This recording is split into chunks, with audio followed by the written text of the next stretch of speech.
Hey gorgeous, it's Denise here, and I want to invite you to my brand new free workshop series. It's about leveraging your strengths so you can make more money with ease. There are 8 different money archetypes and you will be one of them. Which one are you? Are you a ruler, a romantic, a connector, an alchemist? Ooh, so interesting. All you have to do is go to denisedt.com/quiz, take the quiz. You can get your free 3-part workshop on how to find out your strengths, find out your challenges, and work out what you can do about them. Plus, you'll be introduced to some amazing entrepreneurs who share your archetype so you can get inspired to take your business to the next level. Take the quiz at denisedt.com/quiz, and I can't wait to hear your archetype. Start your business for the freedom of time. Now you're tired of the hustle and grind. There's gotta be a better way. It's time to listen to Chill and Prosper. Welcome to Chill and Prosper. You're ready to chill and prosper with Denise Duffield-Thomas. Hey, and welcome back to another special episode of Chill and Prosper where I have a guest.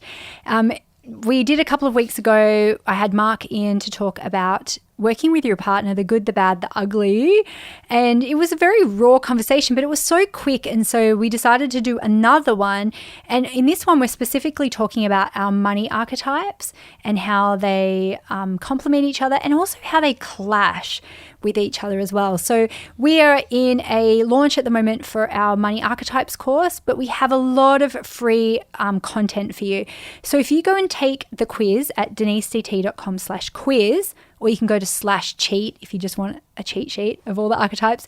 You can find out what your money archetype is. You can get your partner to do the same, and then you can get a free workshop talking about your strengths and challenges in business.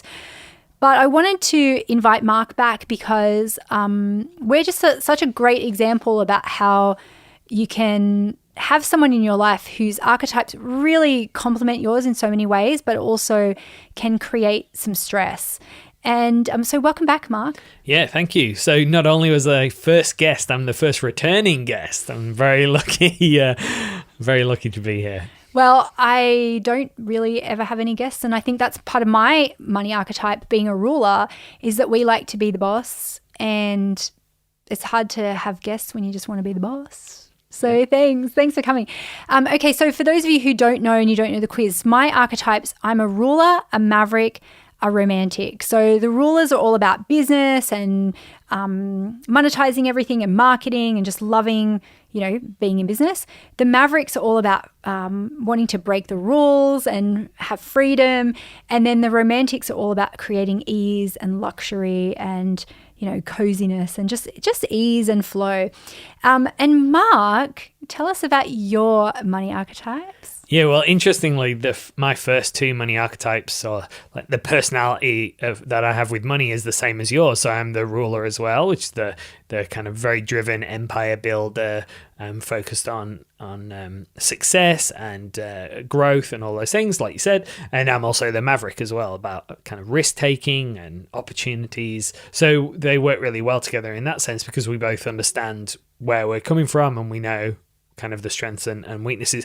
The third one for me, which really kind of gives things a different flavor about how we work together and how we think and act around money, is that my third one's a celebrity, which is more about visibility and leadership and luxury and status. Impressing other people. Yeah, absolutely. Yeah, caring a lot about external opinion and recognition. So there's pluses and minuses for strengths and weaknesses for each of the archetypes, and now, even though that we're the same, the first 2, it presents in really different ways, and we work in different ways together.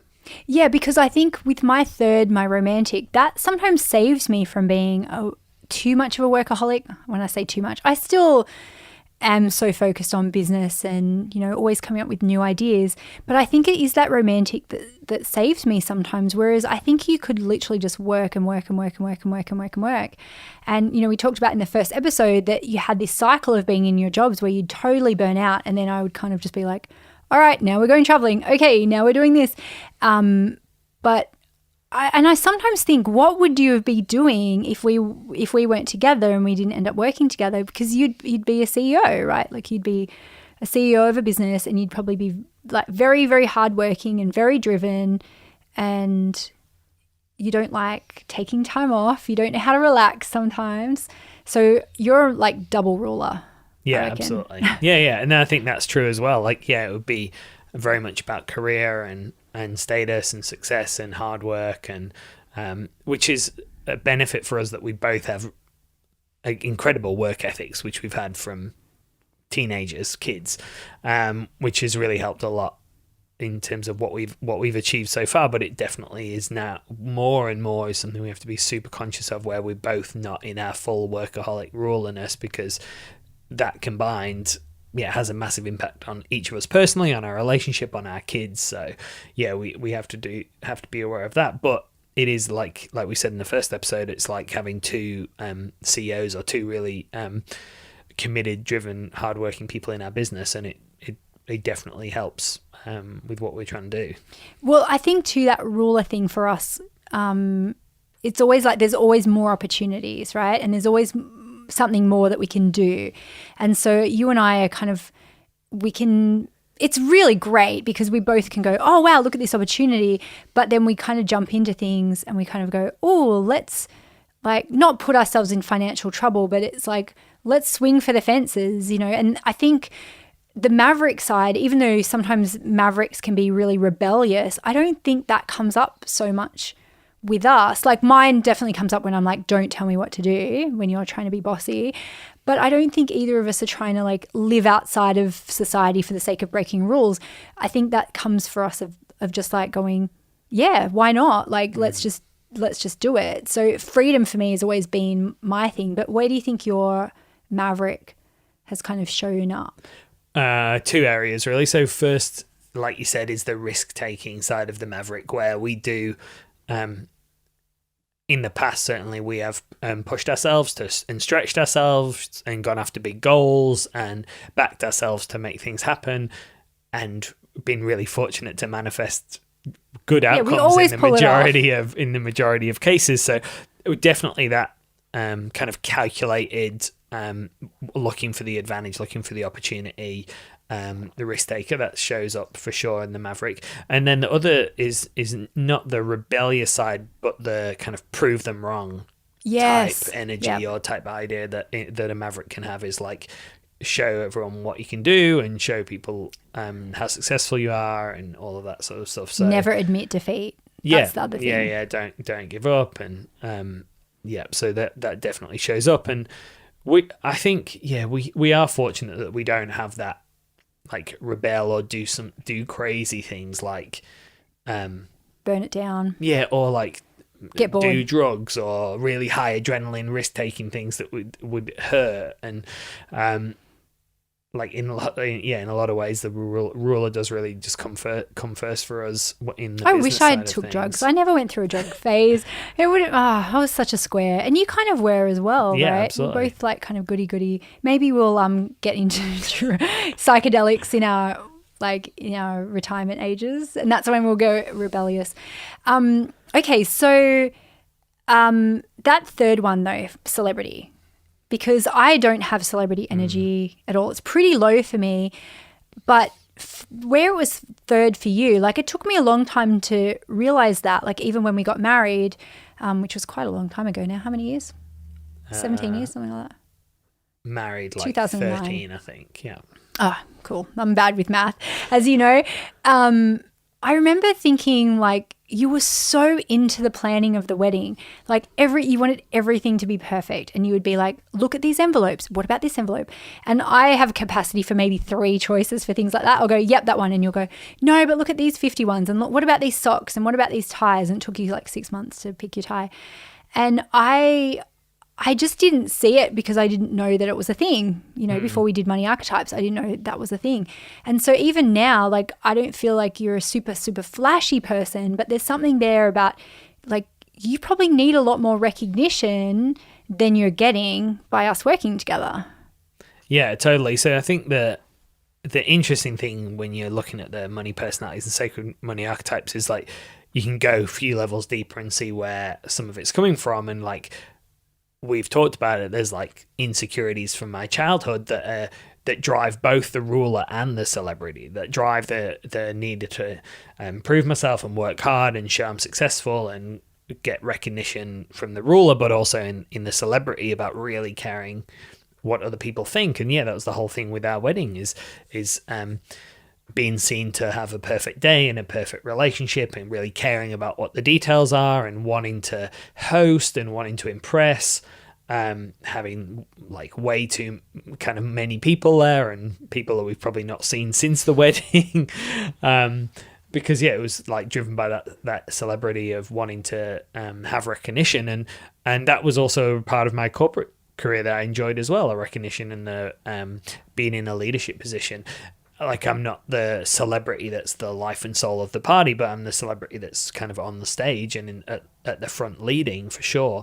And some of that I've had to learn to kind of subdue or not fulfill at this time in our life because we're doing other things and we've got a kind of bigger, more important vision that we're working towards in other areas where, yeah, maybe I'm not on stage. It's not my name on the front of the business. I'm not the CEO, but we've got this incredible life together. We've got beautiful children, an amazing house, and all of those things that do give me a lot of sense of pride and recognition and all of those sorts of things. So that's kind of where I draw that from now is wow, look at what we've created together, and being able to have be fortunate enough to buy things that I like and buy nice things, and which I think you could honestly take that even to the next level. Oh, totally. You Come know, on. Like my clothes, so like I don't have a $200 jumper or a. But you could start with like belts or shoes or something like that, because I think we're both tired. I think that is a big thing. And when I see people with suppressed energy, a lot of the time it is suppressed celebrity energy because they've been told that they shouldn't, or circumstances in their lives, right? And so I think while our kids are young, you know, things like you say, oh, I really want a nice car. And I'm always like, are you crazy? Like our kids are so young, like they're just going to throw up in it and put McDonald's crumbs in it.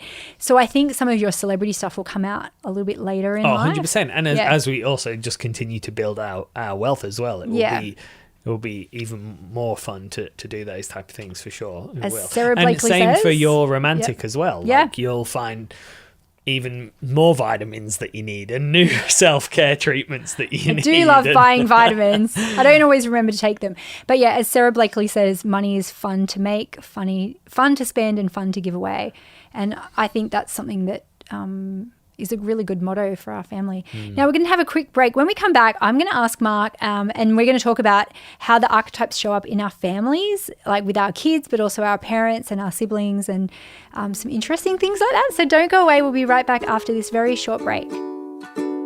Well, hi, I'm Janet Bernstein, and I am a celebrity. My other two archetypes are nurturer and ruler. I was like, I'm not a celebrity. That's not really like who I am. Like, I'm kind of the one behind the scenes cheering for everybody. So I was kind of confused when I first saw the different archetypes. But actually, when I started like watching the videos, and I started like going through what I wanted for my life and my business, the celebrity was there. She was just kind of hiding, and she was just not showing up. You know, she was kind of saying like, oh, well, if you're plus size, nobody wants you to be on camera all the time. Or, oh, if you have wild and curly hair, you know, you've got to tame it to show up, or you have to have your hair done, or you have to have makeup done. Or it was funny, Denise talking about doing her hair and makeup before showing up. You know, I used to have that view that like, oh, well, if I'm going to be this person on social media, I have to do all those things. And I realized that over time, like it's the personality that really is the celebrity thing. It's not all the other stuff.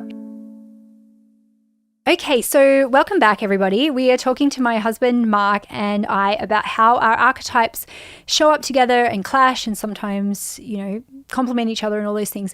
Now, if you haven't done the quiz yet, go to denisedt.com/quiz. It's just on my website. You can also find the cheat sheet at /cheat, and that will just give you a summary of all the archetypes, and then you can choose which workshop you opt into to watch. It'll talk about your strengths and your challenges in business, and then we have an upcoming course coming up soon about how to use the archetypes in your business for more flow and ease, and even just understanding, because I do think, we've done an episode about how we work together and how tricky that was, but I actually think one of the game changers for us was using the language of the archetypes to give us a framework of understanding each other's personalities. Yeah, I was literally just thinking exactly the same thing about how learning the different personalities and how they work together and what triggers them and all that has been one of the biggest things in our relationship, and it's given us a framework to communicate and a framework to work together and shape our roles and what we do in the business in a way that is playing to our strengths, so that we can make more money and we don't always have to just do things that we're not passionate about or that we're not good at. So it's been really powerful for us in a relationship and for us in business. And ultimately, it's a framework, right? It's a lens for us to look deeper at our relationship. And it's a shared language. It's the start of a conversation. It's a chance for building connection so that we do have the vision and we do have what we want to achieve together.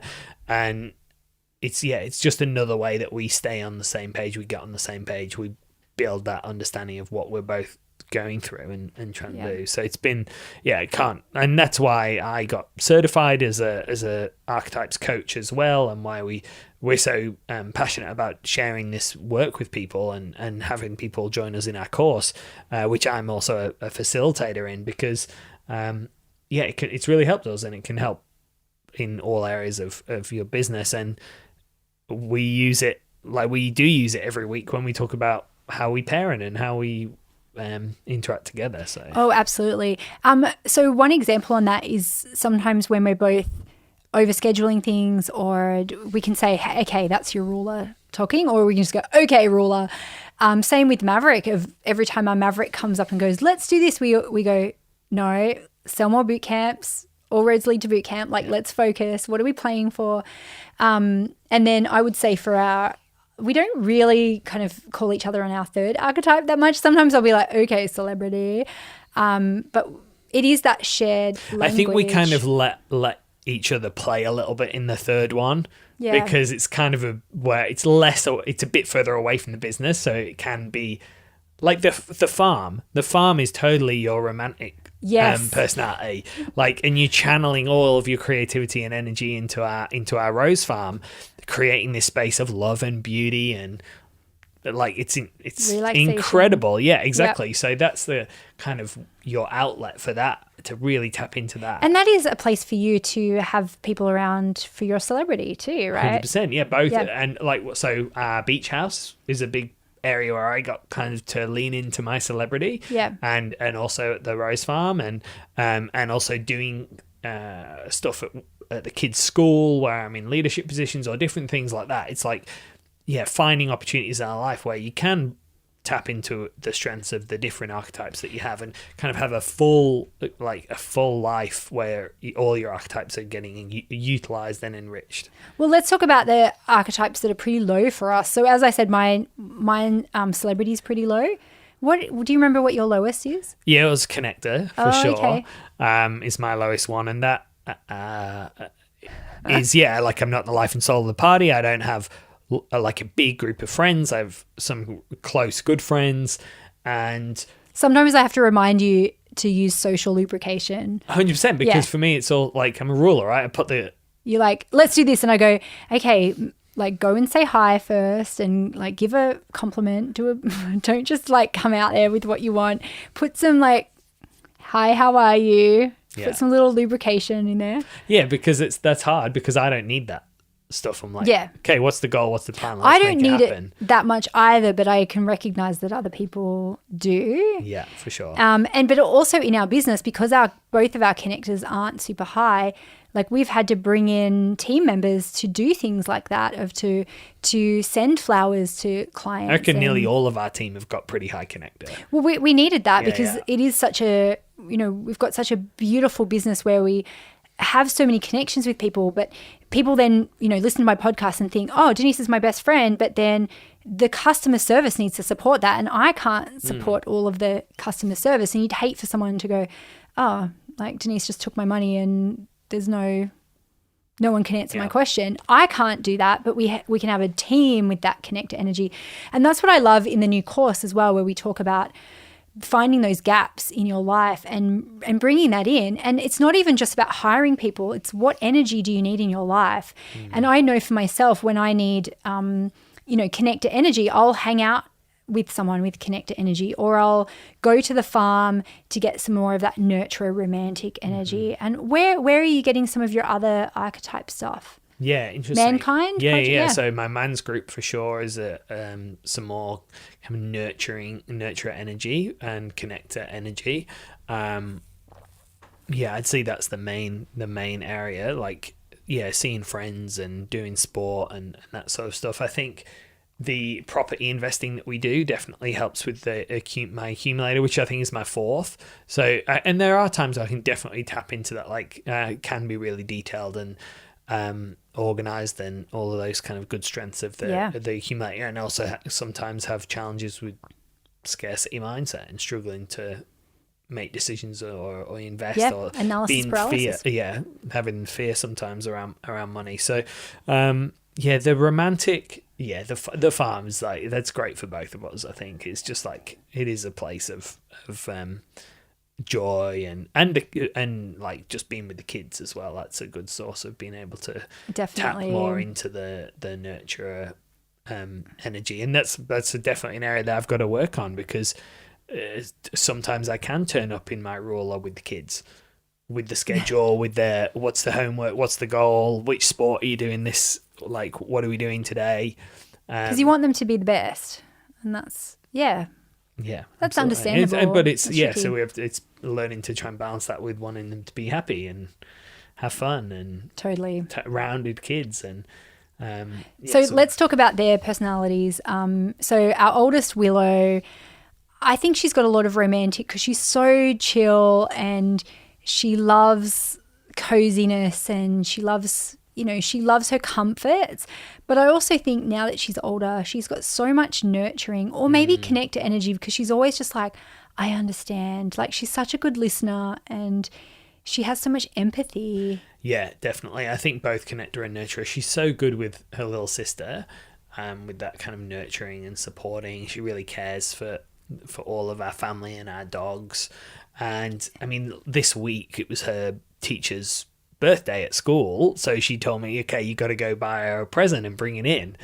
So we've got her some flowers, and it's just like that extra thought of for other people is really beautiful for Willow to have. And like she's got that, and then she's got the creativity and the want to follow in your footsteps of being an author, and so she could have some alchemist in there too. I think, because she loves art, she loves all sorts of creativity and writing. So. And I think she will be someone who has a lot of different careers in a way of just going, okay, I want to be an artist now, I want to write books now, I want to do the thing now, I want to travel. And she's all about travel and future kind of stuff, which is a very alchemist thing, to always think of the possibilities. Like even today she's talking about, I don't have a driver's license. And I'm like, you're 8 years old, like calm down. But she can see that possibility in her head of having that freedom and adventure, of having her own car and doing all that cool stuff. So I think, and so George is our middle child.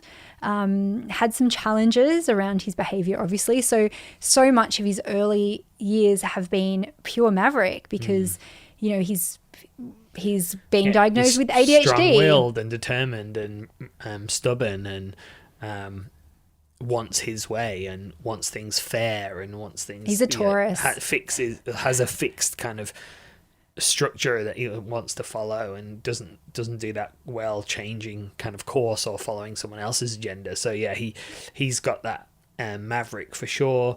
More and more coming out of him. He's got I think he's got some ruler for sure. I think he's got maybe some accumulator, like that fairness, that sense of fairness. Oh, true. Sense and he's always like detail. He's and but he can also be super sweet and empathetic as well, like with his sisters. And so yeah, he would have, he loves his friends, so he would have some connector. He knows every kid's name. It's always like when he's in the car, wind down the window, I gotta say hi to blah blah blah, I gotta say hi to this person, hi to this. So yeah, he's got some, and like, come on, he's gonna be super, like, he's gonna be the popular kid. He's cute and funny and all that sort of stuff. So yeah, he's probably got some connector too. And let's talk about our youngest. So she is now she's 3.5. She is intense. Oh, I mean, she's like deputy CEO of the business already. God. She runs the house. She's like, so she's got a lot. She's celebrity ruler. Like, she's your daughter, but like, she's really exactly a lot of both of us. She's got a lot of ruler. She's got a lot of kind of ambition and energy and wanting to make things happen. And she wants to be the boss. She's got very clear ideas. Yep, she wants to be the boss. She wants to be heard. She's and that's why I think it's the ruler celebrity, because she's always like, guys, listen, I'm talking. Yeah. She wants to be in the spotlight. She wants to be the center of attention. And we have to be so careful to not shame her for both of those things, right? Because little girls are told, you're being bossy. She's already been told that at daycare. And I keep on saying to her, no, that's fine. You're a leader. Without also, you don't want her to be an asshole that no one likes because she is bossy.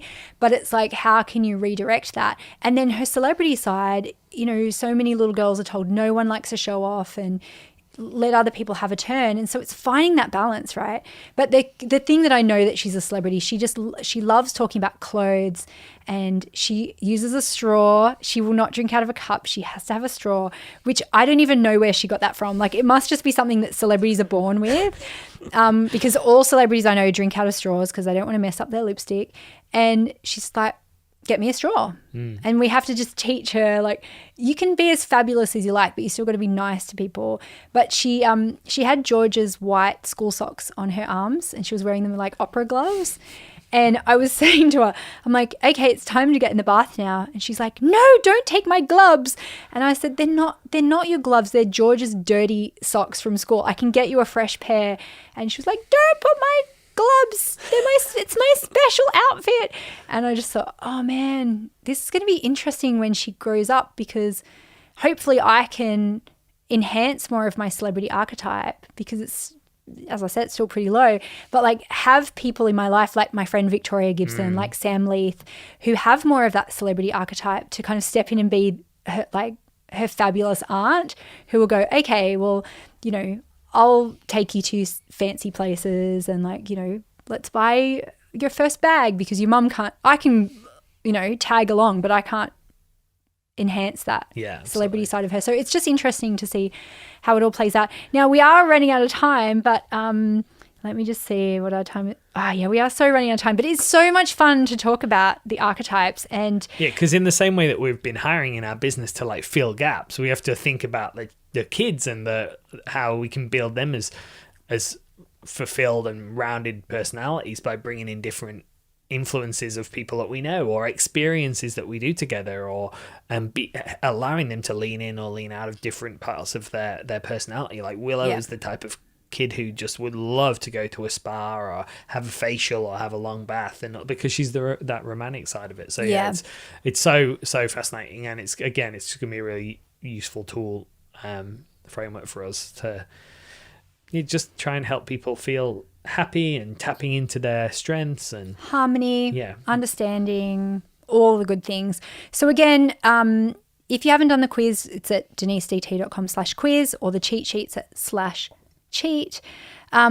You can go through that whole workshop, but I also want to invite you to, when the course opens, to come and join us in the course, because there's so many different modules about not only understanding your own archetype, but you get access to all of them, so you can see what do your connector clients need to buy from you, what do your nurture clients need to hear to feel safe and reassured, what do your accumulators need to see on your sales page to to feel like it's safe enough to buy from you.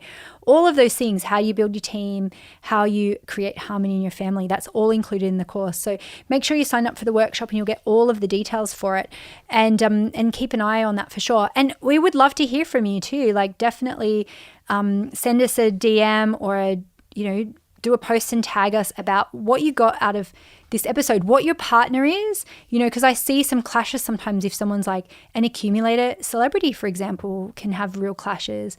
And, two mavericks together could be really interesting too.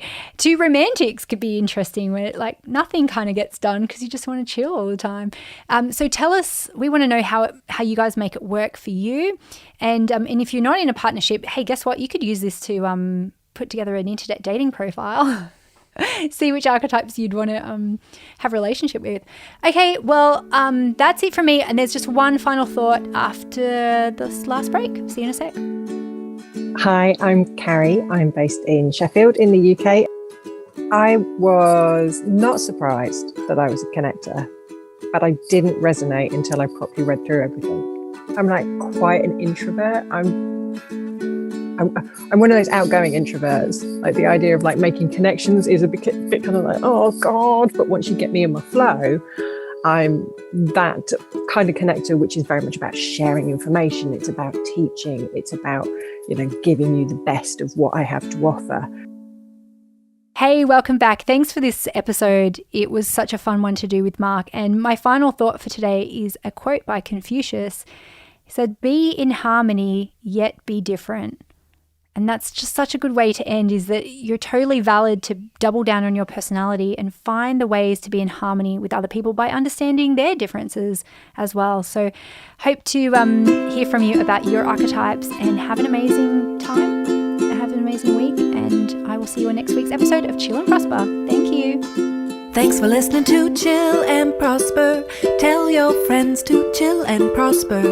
Review and subscribe. We hope you had a very good time. So, are you a ruler, a connector, or a maverick? Hang on, maybe you're more of a romantic or a celebrity. Take the Money Personality Quiz right now and find out which of the 8 money archetypes you